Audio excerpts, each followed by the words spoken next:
Hey everyone, and welcome back. Today we're going to take a deep dive into some really fascinating changes in American foreign policy. Specifically, we're looking at Donald Trump's second term. Everyone's talking about this new approach, but what does it actually mean in practice? Like, what's really changed? And what does it all mean for America's place in the world? Well, one thing that's really striking is how figures like Marco Rubio, once known for their pretty hawkish stance, are now pushing for this more pragmatic foreign policy. It's a real shift from what we've, I think, come to expect. Definitely. I was looking back at some interviews, and Rubio's conversation with Megyn Kelly really stood out. He's talking about putting America's national interest first above all else and avoiding conflicts that just aren't necessary. He even says, every country acts in its own interest. And America needs to do the same. It's a big change in tone, especially coming from someone like Rubio, It seems to reflect a broader change within the Republican Party, maybe even within American foreign policy as a whole. There's this growing sense that the world has changed. It's not a unipolar system anymore. So you're saying that the old way of doing things, where America basically called all the shots, that just doesn't work anymore. Exactly. The rise of China is a huge factor here. Yeah. They're challenging America's economic and military power. Of course. And that's forcing a reassessment, I think, of how the U.S. engages with the rest of the world. This idea that America can just dictate terms. That's fading. Okay, so how does this new pragmatism, how does that actually play out in the real world? What does it look like in practice? One good example is the evolving conversation around NATO. Rubio, in that same interview with Megyn Kelly, actually questions whether NATO is even relevant anymore in a post-Soviet world. He argues that European countries need to step up and do more for their own defense, and that the U.S. can't be expected to shoulder the burden alone. That's a pretty bold statement. It is. Considering how important NATO has been to U.S. foreign policy, for decades. Absolutely. So is he saying that America should just pull out of NATO? Completely? I don't think he goes that far. Okay. But he does suggest that the U.S. might need to, rethink its role, maybe shifting from a frontline position to more of a backstop role. It's controversial. Yeah. But it does reflect a growing sentiment in the U.S. that it's time for Europe to kind of step up. Interesting. So this pragmatism, it's about acknowledging the limits of American power. Yeah. And being more selective about where and how we get involved.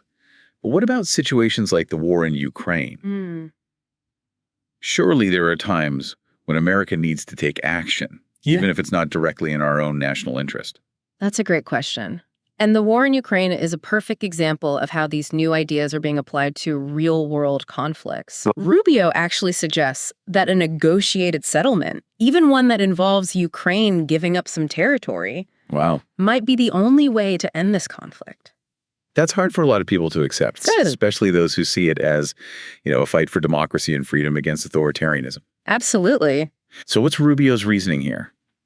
Well, his argument is that a prolonged stalemate only leads to more suffering, more instability. He's basically saying that we need a realistic assessment of the situation. Okay. Even if that means challenging, our previous assumptions. So we're seeing a move away from idealistic goals. Towards more pragmatic focus on outcomes. But what about the moral aspect of foreign policy? Can we really just set aside our values in the pursuit of national interest? That's a tricky balance for sure. Right. And it's at the heart of this whole shift in American foreign policy. It seems like the Trump administration, at least in the second term, is leaning more towards what you might call a transactional approach. Think of it like a business deal. Okay. Where the focus is on achieving specific objectives, even if that means working with countries or leaders who don't necessarily share, American values. This is what people often describe as Trump's foreign policy being transactional. Exactly. It's like he's taking his business experience and applying it to international relations. Exactly. Right. Yeah. We see this in his dealings with Mexico and Canada, where he imposed tariffs, but then lifted them pretty quickly after reaching agreements. And then there were the Abraham Accords, where he helped broker a peace deal between Israel and several Arab countries. Even with the ceasefire in Gaza, he seems to have played a role in facilitating those negotiations. So deal-making leverage, those are key in this new approach. It seems that way. But there's also a sense that this transactional approach isn't just about making deals. It's about challenging the status quo, even within the U.S. government itself. Is that what's behind all the controversy around USAID? You know, the U.S. Agency for International Development. I know Trump and Elon Musk have been really critical of the agency. It's definitely part of it. They see USAID as being wasteful. Okay. Ineffective, right, and even promoting a woke agenda that they just don't agree with. Musk has even said that USA isn't actually helping to advance American interests abroad. So basically, they're saying that USA isn't doing what it's supposed to be doing. That's the argument. They believe that the agency is too bureaucratic, too focused on its own internal priorities, and not accountable enough to the American people. But USAID has always been seen as this force for good in the world, right? You know, providing humanitarian assistance and promoting democracy. Surely there's more to the story than just inefficiency and a woke agenda. There's definitely more to it. And this is where things get really interesting. Some critics go even further and say that USAID might actually be doing more harm than good. Wait, really? Especially when it comes to actually advancing American interests abroad. How so? I mean, they're supposed to be helping people. That's the image they project, right? Yeah. But there are some who believe that that's not the whole picture. We spoke earlier about Mike Benz, the former State Department official. He's been pretty outspoken. Yeah, he has. In his criticism of USI. He claims that it's not just about aid, but it's about furthering a very specific U.S. agenda, even if it means getting involved in some, let's say, less than transparent activities. Okay, this is starting to sound like a conspiracy theory. Right. What kind of activities are we talking about? Well, Ben suggests that USAID has been involved in everything from supporting regime change operations to manipulating social media in foreign countries, all under the guise of humanitarian assistance. Hold on. Are you saying that they're using aid as a cover for covert operations? That's exactly what Benz is alleging. Wow. He even brings up this pretty shocking example. The CIA using a fake vaccine program in Pakistan to try and track down Osama bin Laden. Ben suggests that USAID might be engaging in similar tactics, using these seemingly benevolent programs as a front for intelligence gathering or even more covert activities. That's a serious accusation. Is there any evidence to back that up? It's tough to say for sure. USAID is a notoriously secretive organization, all right? Right. Getting concrete proof of these kinds of activities is really difficult. Yeah. But Benz's background, his experience within the State Department, it lends some weight to his claims. He's not just some random conspiracy theorist, you know? Right. So if we take Benz at his word, what does this mean for how we understand USAID's role in American foreign policy? It raises some pretty uncomfortable questions. Yeah. If these allegations are true, it suggests a level of hypocrisy and manipulation that's pretty disturbing. It means that what's presented as help might actually be a way to exert influence, to destabilize regions, or even to further, very specific geopolitical goals. That's a pretty cynical view of things. It is cynical. Yeah. But Benz argues that it's a necessary perspective, especially given the lack of transparency, the lack of accountability surrounding USA. He claims that their programs are often designed to create division and instability in countries rather than genuinely helping them. How would creating instability be beneficial to the U.S.? Well, Benz argues that USA focuses on funding specific groups within these countries, certain political organizations, or even ethnic minorities, not out of genuine concern for their well-being, but as a way to weaken governments that the U.S. sees as unfriendly, or to create social unrest that could ultimately benefit American interests. So it's like they're playing the long game. Yeah. Using aid as a tool to shape the political landscape in these countries to be more favorable to the U.S. Exactly. And Benz goes even further. He says that this approach is not only morally questionable, but also strategically ineffective. He argues that it often backfires, creating more problems than it solves, and ultimately damaging America's reputation abroad. So this idea of a pragmatic foreign policy that we talked about earlier, Benz would say that USAID's approach is anything but pragmatic. That's his point. Yeah. He believes that USAID often makes things worse. Okay. It exacerbates existing tensions, it fuels anti-American sentiment, and ultimately makes it harder to achieve long-term foreign policy goals. But if USAID is really this problematic, why hasn't there been more oversight? or reform? That's another piece of the puzzle that Benz highlights. Okay. He claims that USAID is this highly bureaucratic and secretive organization that's really resistant to any kind of external scrutiny or accountability. Right. He argues that their deep ties to the intelligence community, specifically the CIA, make them even more difficult to control or influence. Okay, now this is starting to sound like that deep state idea that we mentioned earlier. Is this what people are talking about when they refer to the deep state? It definitely fits into that narrative. The deep state, in its simplest form, refers to this idea of unelected officials or bureaucrats within the government who operate beyond the reach of democratic accountability and who might be pursuing their own agenda, even if it conflicts with the will of the elected officials. So is Ben saying that USI is part of this deep state? He doesn't explicitly say that, but he's definitely implying that the agency operates with a level of autonomy and secrecy that makes it very difficult to control or hold accountable. And is this where Trump and Musk's criticisms come in? Yeah. They're trying to expose this deep state and reform USI to be more in line with their vision of American foreign policy. Exactly. They see USAID as a prime example of how this deep state operates, wasting taxpayer money, promoting an agenda they disagree with, and operating with very little oversight or accountability. But even if we acknowledge the problems with USAID, what's the alternative? Right. Do we just cut off all aid to these countries and risk creating even more instability or allowing other powers like China or Russia to fill the void? That's a legitimate concern. Right. And it's a question that policymakers are grappling with right now. On the one hand, we can't ignore the potential for abuse and manipulation when it comes to foreign aid. Right. We need more transparency, more accountability, and a clearer understanding of what USAID is actually doing and why.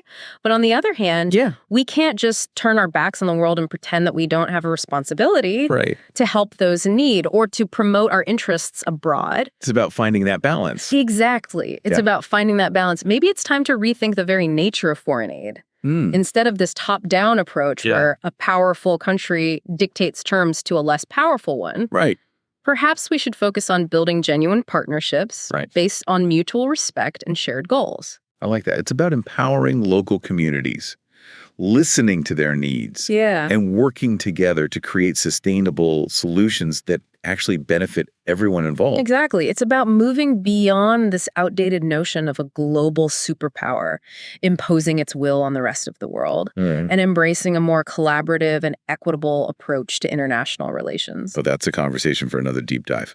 For now, let's shift gears a little bit and talk about another area where we're seeing interesting developments in American foreign policy. The war in Ukraine. Yes. The conflict in Ukraine has been a major point of contention, right? Yeah. Both domestically and internationally. And it seems like the Trump administration is taking a different approach from its predecessor. One of the things that really surprised me was Rubio's take on the situation. He basically admitted that Ukraine is losing the war and that a negotiated settlement is the only way to end it. That's a pretty significant departure from the rhetoric we've heard. Yeah, it is. From many other U.S. officials who have been more focused on, supporting Ukraine's military efforts and framing the conflict as this battle between, democracy and authoritarianism. It's like Rubio is acknowledging the reality on the ground.